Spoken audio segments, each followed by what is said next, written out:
Negotiation is more important now than ever because in tough economic times, the more skills you have in negotiating and, well, knowing how to get what you want and help the other person to achieve what they want, the better off you're going to be. And you have a treat waiting for you right now.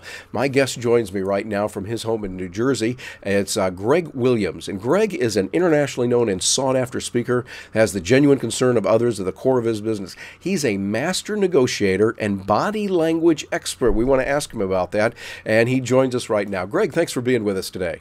Thank you for having me, Terry. Well, you have done so much to help people in negotiation in many different ways. You've helped them.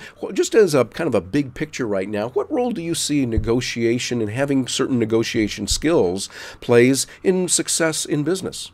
Well, you know, Terry, we all have the same amount of time in a day, and yet some people are much better with the outcomes that they actually get than others. Why is that? It's because some people know how to negotiate better. So the better you are at negotiating, knowing when to use the appropriate tactic and strategy in a particular situation, and actually confirming what it is that you hear or see or feel through the acknowledgement of being able to read body language, the better off you'll be able to be in all situations that you encounter. Yeah, it makes sense because really when you get down to it, business is about negotiating and making sure that it's not just I win all the time and you lose, but it's a matter of finding out where is that other person coming from and what can we do to help them on it. Wouldn't you see business negotiation that way?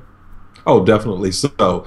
If, as a matter of fact, you adopt a win-lose perspective, that's to say, in order for me to win, you have to lose, there will come a time when you'll be negotiating with another entity that knows the person that got the proverbial short end of the stick, as it were, the last time you negotiated, and that person will be waiting for you and make the situation that you encounter at that time much more difficult than otherwise would have been the case. You should always, in a negotiation, make sure that the other party feels as though he or she really did obtain something of perceived value from the effort that they underwent with you in a negotiation.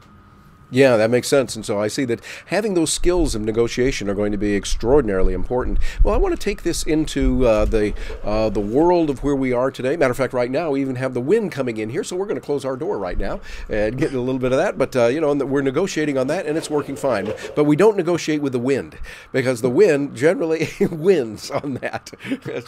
But I wanted to ask you about right now. We're in economic times worldwide where it's a little bit tighter, and we're seeing a very tight recession, the Great Recession or the Greater Recession that many are calling it.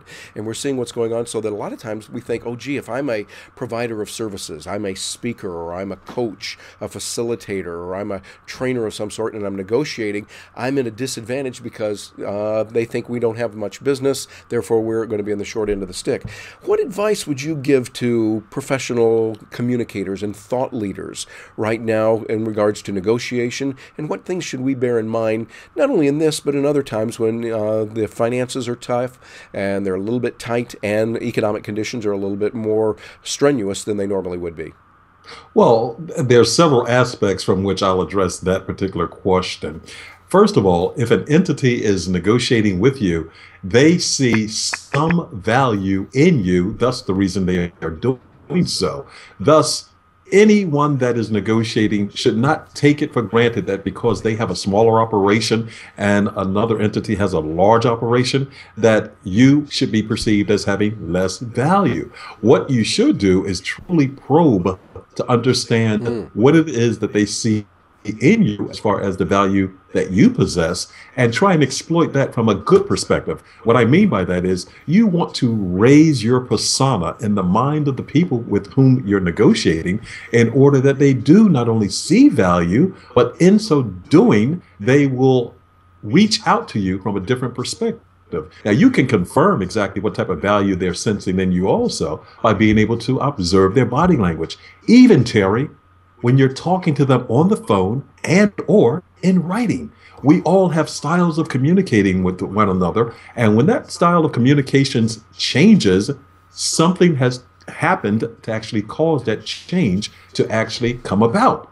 If you're astute, you can observe what it is and just ask. Okay. Well, how does that work with you? Excellent. Now, Greg, that's where I just really looking forward to talking with you about that, because you're an expert on this, on body language as it relates particularly to negotiation. So give us, I'm going to twist your arm a little bit. I'm going to reach through here through the Skype thing. We're going to twist your arm just a little bit. I want you to give me an example of how, if I'm on the phone, and then how I might be on video, because a lot of people are doing negotiation over video with Skype right now, and things like that, and Google, et cetera, et cetera. Can you give us an example of one thing with audio, one with video, where we should be aware of something and what it means in a negotiation? Yes. Now, this is going to come in the form of the same example, because some people will be able to see me and they'll be able to hear my voice. Yeah. So let's say you call me on the phone and I answer the phone, Greg Williams here. Well, right away, it's giving you the impression that I'm in not the best of moods. I may also have other activities that's distracting me from speaking with you at that particular point in time. And if you hear such a tone as soon as you connect with the person on the phone, you might want to take another breath of air and say something along the lines of, Terry, how are you doing today? Oh, I'm fine, Greg. Okay, again, rush mode. Yep. You can hear coming across in the voice. Well, Terry, is this a good time to speak? Well, I don't know. Or, depending upon the relationship you have with the person, Terry, you might take a different tact along the lines of, Terry. Now, did you notice how I paused there, Terry? Mm-hmm. I just let that hang out there for a moment. You seem to be in a rush mode today. Is everything okay? Now, I used my tone to calm you down a little bit, and then I'd wait for your response. Your response might be something like, oh, Greg, I'm having a rough day, which is different from the way that you answered the phone. So I've altered your perspective before you and I've actually started to engage in the conversation. Excellent. Now, here's another visual cue that you might be able to pick up on if you're doing a video chat with someone. Hi, Terry. How are you? I mean, you know, you can see there's not a whole lot of energy. Yeah, not a whole lot of excitement there on that one. I've talked to that person before a few times, I think. I'm sorry, say it again. I've talked to that person a few times before, I think. Exactly.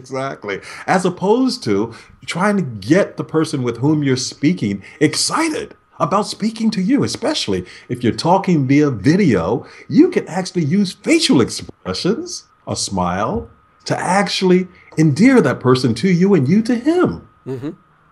Excellent. So those kind of things are important, and we're going to see it even more important now with video. And also, I know one of the areas where you work is on international body language, international communication negotiation.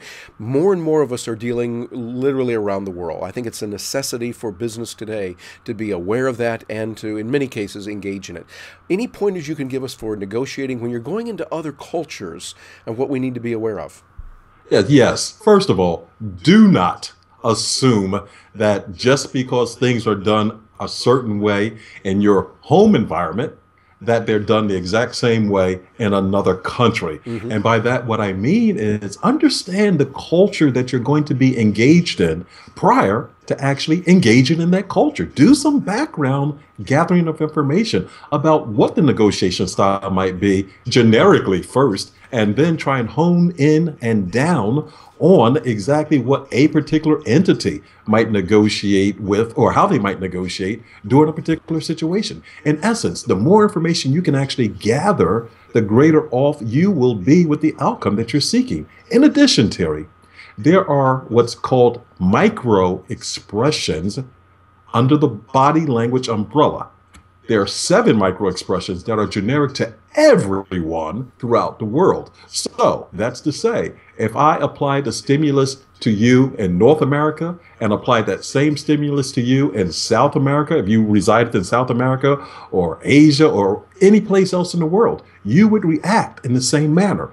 Those are cues that one can pick up on even when you're doing a Skype video or when you're literally listening to someone on the phone and it gives you additional inside information as to what's going on in that individual's mind. Yeah, real valuable information. So in other words, we still need to do our homework. If this were 1920 and we're negotiating, we need to do our homework on the person. Fortunately, today, we have a lot better tools to access that, from online, LinkedIn, Facebook, looking at the person and understanding. Sound like it'd be important. Greg Williams, you're the master negotiator, and people can get in touch with you. I know you've helped a lot, and the more we can learn about negotiation, the better off we're going to be, particularly thought leaders today, because we're connecting now internationally, and we need to know more. Greg, somebody wants to get in touch with you. What's the best way for them to reach you? Well, they can send me an email at Greg, that's Greg, at the, T-H-E, master, M-A-S-T-E-R, negotiator, negotiator.com, or give me a call at 609-369-2100. And please feel free to go to my website, which is www.themasternegotiator.com. I love it. Well, that would be good. And of course, that's 609 area code for those of you watching this outside the United States. That's Eastern Time Zone, U.S., so same as New York. You're not too far from New York City, and so people can reach you that way, but email will be good. Greg, you are a gentleman, sir. You've got a lot of knowledge. You've helped many people, and I got to say, for those of you watching this, get to know this guy. Your life will be better when you get involved with his material. He's got a lot of free stuff on his website that can really help you. Get his stuff, part with a few coins so you can make your life better. And by getting that and get to know this wonderful guy, he's great, not only on camera and on stage, but I've seen him off camera. He is just as real and genuine. He is a true gentleman. And Greg, it is wonderful to have you here with us today. Thank you, sir. Thank you, Terry, and thank you for the opportunity to speak to a different audience.